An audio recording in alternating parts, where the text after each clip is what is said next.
I'm calling for a friend who can't call. He asked me to call. He applied for his citizenship. He came here when he was 23, and he never registered for the Selective Service. So now he's 37, and they're asking him for a letter from the Selective Service, and he wants to know if that's good or bad.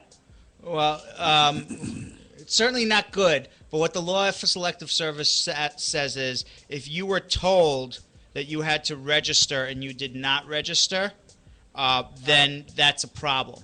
If on the other hand, you didn't know that you had to register, you came here when you were 23 and you didn't know that you had to register for the Selective Service, as long as you didn't know you had to do it, then it shouldn't be a problem. So what happens is they get they're going to not only ask, they're going to ask for proof to see whether the Selective Service ever mailed you anything, to your address to tell you about the Selective Service. What happens is this. Basically, I remember from when I signed up for the Selective Service, they tell you when you're in high school.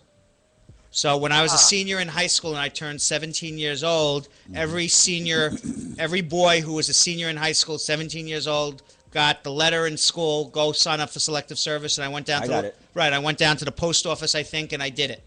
And that's what I think. I remember doing it. I think I went to the post office and did it. I did it right there, 234th Street in the White Plains, the post office. Right, exactly. So, 233rd, rather.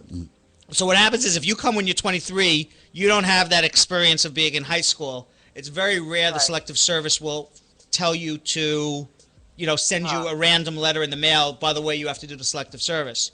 But what they do is at the embassy, when you go and get your visa at the embassy, they have you sign a whole bunch of different forms, and the officer says, go sign here, sign here, sign here, sign here, sign here, and you don't know what the heck you're signing. You're just signing, you're happy you're getting your visa, and you're running out of there as quickly as possible before they change their mind.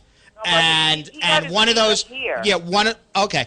But I'm just, for those people at the embassy, one of those things you sign is that they say you have to know that you're signing up for Selective Service, and most people don't understand that they're even signing that. So you have to, if that pertains to you, you have to explain that at the interview.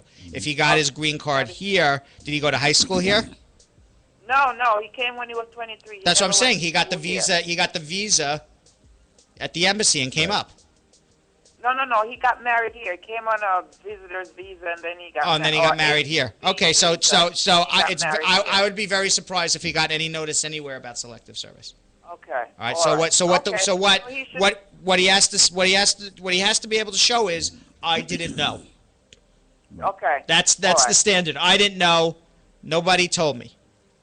Okay. Okay. All right. Thank you very much. All right. Thank you for choosing the Immigration Link on Linkup Radio.